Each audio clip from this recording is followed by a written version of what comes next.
Assalamu alaikum wa rahmatullahi wa barakatuh. Hello everybody, my name is Nixora, and today I want to share with you my story of my reversion, how I came to Islam. I know a lot of people find these kind of videos very inspiring and motivational for their own iman, their own faith, and so I hope you will enjoy my journey to Islam.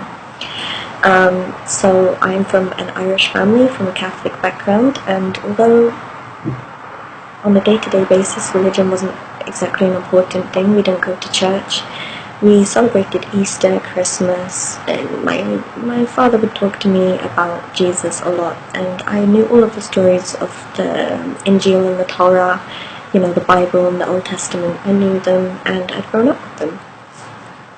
The problem is that I had always had this feeling inside of me. It was like something was missing, like a very empty feeling, and I tried so many things to try and get rid of this feeling, some of them good, some of them bad.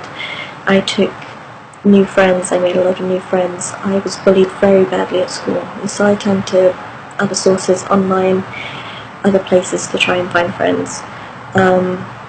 Also because of the bullying, because of some things which happened in my life, some abuse and bad situations that I went through, I turned to drugs. And I used drugs for maybe about a year. And one day I was trying to stop using drugs, and I was flicking through the TV and I came to one of those Christian channels, and they had this man on there with his gospel choir, and I was really inspired. I was like, wow, these songs are beautiful, and look at their love for God, look at their love for Jesus as well. And this was something that, as I started to quit drugs, it was something that I really turned to and relied on. Their love and connection to God really inspired me. But I myself wasn't able to have that connection like that, because I had a lot of problems with Christianity. I had studied it extensively, studied the Bible extensively, and I'd ask my father questions. I'd say, okay, this verse in one of the Gospels says this, and this verse says this. These kind of contradict. Why? Or this says this, what does it mean? And people didn't have these answers for me.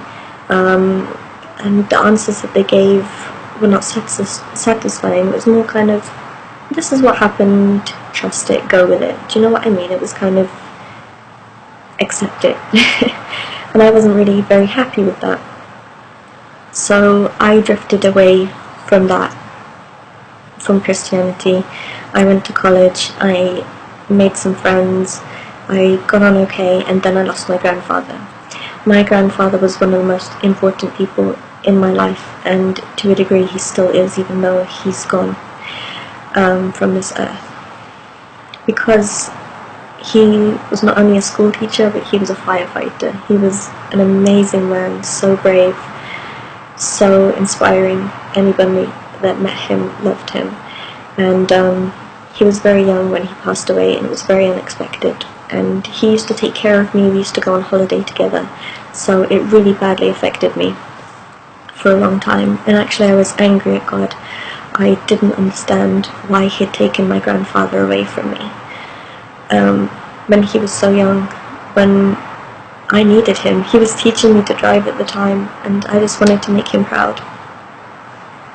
So I was angry, I was upset, and I'd say for the best part of 2 years. And then I decided I wanted to try and resolve this anger and hurt, so I started looking to other religions. I already knew I had problems with Christianity, so I looked into Judaism, because I liked how they stuck very close to the scriptures, and they didn't have the problem of the three, of the Trinity. So I wasn't comfortable in Judaism because I just could not deny the existence of Jesus.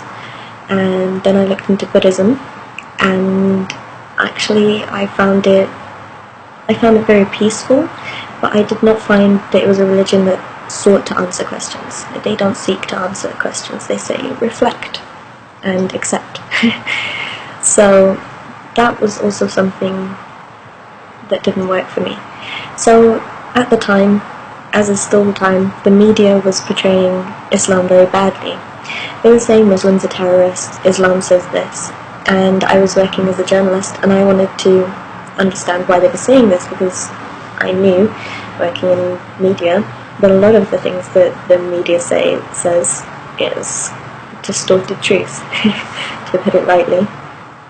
I myself did not work with any stories to do with Islam because my focus was on Northeast Asia. So I wanted to understand, and I had a lot of Muslim friends, and this portrayal of Islam in the media did not reconcile with how my friends were. So I was scrolling through Amazon one day and looking for books, and I came across a book called From MTV to Mecca.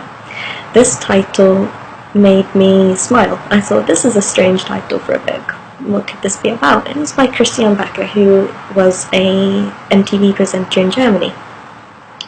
And I was curious. I wanted to know, why would a white German woman want to become Muslim?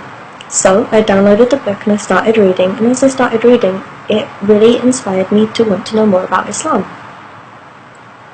So in August 2012, I downloaded a copy of the Quran on Kindle, and I started reading. And as Allah subhanahu wa ta'ala says in Surah Ar-Rahman, He says over and over again, فَبِأَيِّ آلَاءِ رَبِّكُمَا تُكَذِّبَانِ, which one of the favours of your Lord will you deny? And this is how I felt when I read the Quran.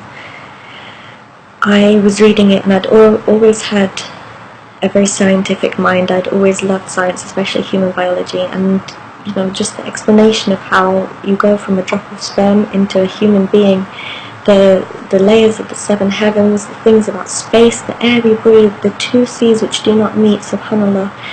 It was then that I knew, how can this, written 1400 years ago in the desert by a man who could not write, who was not educated, how could all of these things have been known? So after I read the Quran, I didn't immediately decide to become Muslim, because I still had these thoughts of, okay, so these bad things are being said about Islam. Why? There must be something more to it. So I spent days upon days, hours upon hours online, watching videos on YouTube from scholars, reading articles by scholars and everyday people. If you wrote an article at that time, I probably read it. Just to learn more, just to understand. And I got really interested in hadith. I really love hadith studies. I really love it.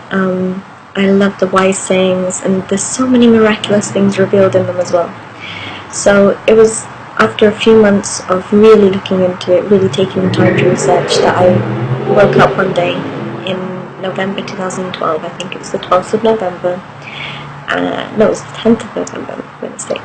The 10th of November 2012, and I knew I had to become Muslim. So I didn't really know what to do, so I had a little look online. What do I do? How do I do this? And I didn't realize you had to take a shower and things like that. But the bottom line of it was that I took my Shahada, and as soon as I took my Shahada, I felt so much tranquility, so much peace.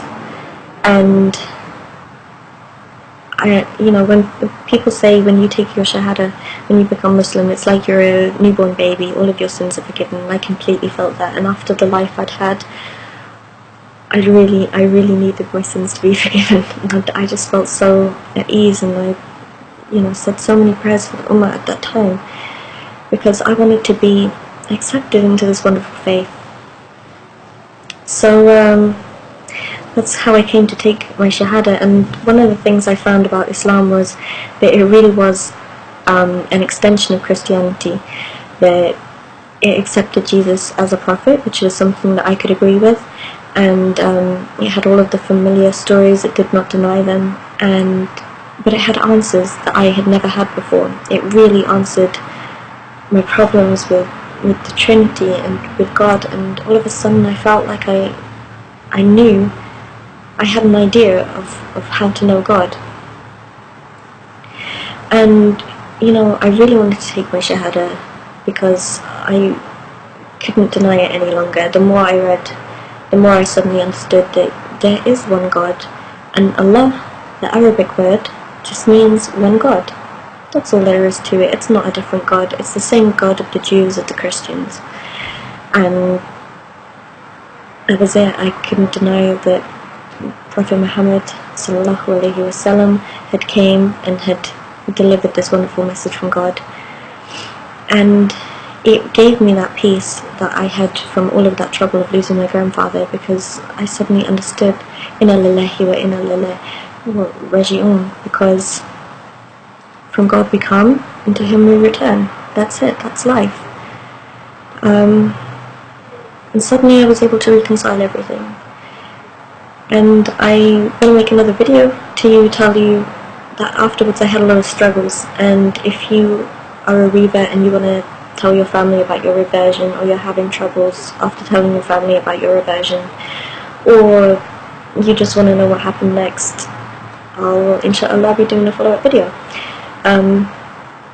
I started to wear the hijab maybe a year after my reversion. A good friend of mine who supported me all the way through, alhamdulillah, said to me, baby steps. You have to take your learning, your praying, everything, the way you dress,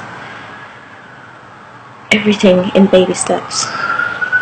And so that's what I did. I mean, I didn't immediately be able to pray 5 times a day. I didn't know how to pray. It took me a long time to memorize what to say, to memorize even, the 3 surahs that you need for prayer, or at least, parts of surahs. It took me quite a long time to be able to do that. And now here we are, alhamdulillah. So that's my story. I hope you have, inshallah, found it beneficial and interesting. And inshallah, I'll be making a follow-up video. And thank you so much for watching, and see you soon. Assalamu alaikum wa rahmatullahi wa barakatuh.